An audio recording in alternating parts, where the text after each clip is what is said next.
For 25 years. I want to say 15 years. The entire time that I've known Fiona, she has been looking for the perfect place.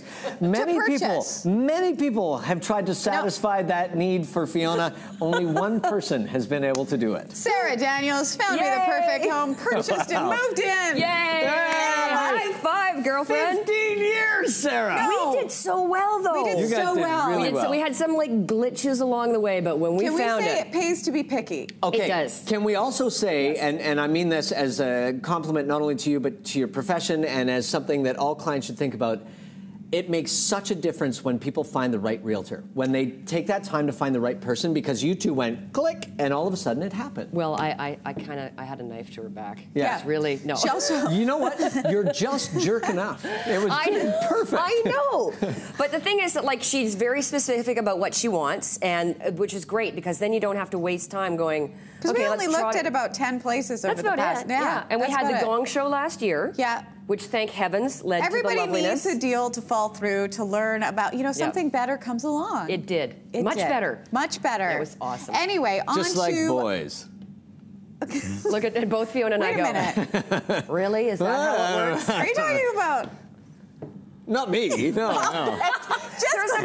There's a better co-host for her along the way. No. Regis. Okay. Regis. Let's talk about Urban Suburban, because you've been collecting air miles in the past since I saw you a week and a half ago. Season 1 was a massive hit. You guys have been taping season 2? So my brother and I, Philip, just got back from Toronto late last night, and we're doing a bunch of filming in town. We were supposed to do a publicity shoot yesterday, but thank heavens we don't have any clothes left. They're all at the dry cleaners. I found this on the floor, so I'm very excited about that. And you guys have done the same thing in season 2. You're going across the country to all different across the country. markets. This year we've actually added some extra cities. So we have Victoria, Vancouver, Calgary, Edmonton, Regina, and Saskatoon. We're going to this year. Wow. Toronto, Ottawa, Montreal, and Halifax. And is it still the same concept? You're taking couples to the urban? Yeah, it's still doing the urban suburban stuff, but there's been some slight tweaks to the formula. So yeah, so we're about halfway through shooting, and I'm hoping the lighting here is great, because it probably is starting to show. We'll fix it in post. You and your brother still tolerate each other? Oh yeah, we're fine. We're like we don't really actually see each other most of the time we're shooting, so it works out really well. Okay, let's talk about the real estate market. Everybody's saying it's going to correct itself. Maybe it's not. Maybe it's a little bit slow right now. What is happening in Vancouver? It's so hard to say, because the thing is that Vancouver, much like Toronto, it's a finite market. There's a finite amount of space. In the downtown core, there are certain areas where there's tons and tons of condos, like lots and lots of one-bedroom condos that you and I both know about very, very well. That were all put up in the mid-2000s, right? Remember all those buildings? They're mostly rental buildings now. They've got one-bedroom condos. They're all between 550, 600 square feet. Everybody's got the dark hardwood floors, or that den that is not really a den. It's kind of a pantry with no window. Hilarious. I called it the waste of space. Yeah, the pantry with no window. It's a flex room. It's not. People put their bikes in it, and then they never go in it. Or children to punish. I mean, here, stay in the room with no window. In the quiet room, exactly. The padded walls. But they all had the same sort of stainless steel appliances, and a lot of people bought them as investments. But the problem is when you go to sell them, you're up against 500, 600, the same thing, right? So the competition is endless in that kind of point. So you have to be really very specific and very on board for pricing on those kind of things. However, areas like Kitts, West Side Vancouver, still doing really well. Pockets of East Vancouver are more popular than others. But again, like, this is Vancouver. Mountains, ocean, river, border, and then like inland. I mean, and then the ALR on top of everything else. Bridge. Yeah, and so you're really limited as to where you're going to grow here. Toronto can expand in a different way. I was just there, and I mean, we were shooting in Pickering, for instance, which is probably about the same distance away from where I live in South Surrey, White Rock. But you can get a detached home. There's transit there. There's GO Train. But you can get a detached home in Pickering for $350,000. Wow. And then there's Calgary, which is the same thing. It just goes. Brrr. Yeah, and Calgary is a totally different kind of animal, because the city is very specific, and then the suburbs aren't really suburbs in the sense like we have here, where you'd say Burnaby or White Rock or Richmond. They are Aspen Woods, which is the name of the development. Right. So it's not like a town. It's basically a subdivision with like Morgan Creek. They put everything Morgan Creek in South Surrey, but take Morgan Creek in South Surrey, White Rock, which is like a neighborhood, and then add a Safeway or a Super Value, or whatever it would be, and a Shoppers Drug Mart, a Starbucks.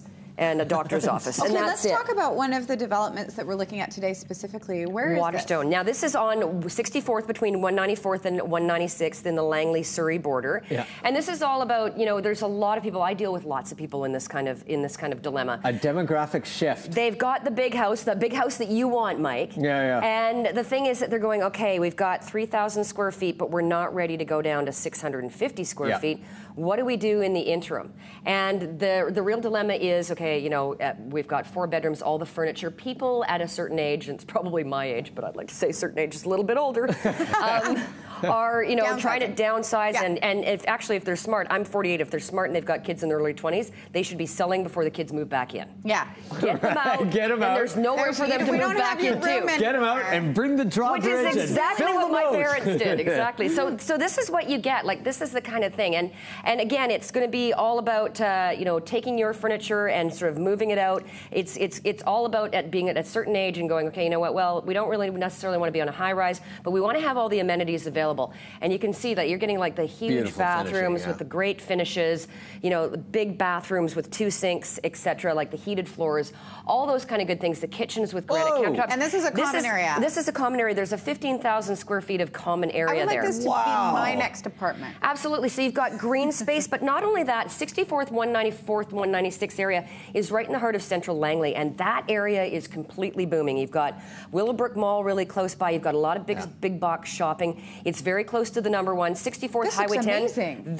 Exactly. Look you've got water. There's also a lot of golf courses being developed nearby, but the access to the city is really good because you've got the number 1, Highway 10, 64th Avenue. The former traffic reporter in me comes out. I'm like, directing traffic. Sarah Daniels. Do that. Right, yeah. But yeah, no, it's very convenient living, and it's something really interesting to look at if you're thinking about downsizing, and I'm going to be there. Okay, let's talk about this downsizing seminar. So what's happening? Noon to 4 on Saturday. I'm going to be there at Waterstone, and it is from noon to 4. We're going to have a couple of little different seminars during the course of the afternoon because really it's bad enough when I talk for 10 minutes at a time, but 4 hours at a time. Nobody can stop you, though. I know. You just give her a ghost on it 4 hours later. She knows. She knows. A couple of cocktails, yada, yada, yada. But it's an amazingly complicated thing because it's not just the space. You mentioned it before. It's the furniture. It's everything. all this stuff. You have to decide what to get rid of, what to keep. And it's for both older people and younger people, too. I mean, like single guys. You take a single guy shopping and you'll walk into a condo, it's like, where am I going to put my 64-inch flat screen? That's not why you buy a place.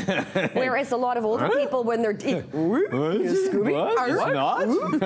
But a lot of older couples, it's like, where are we going to put Granny's China hutch?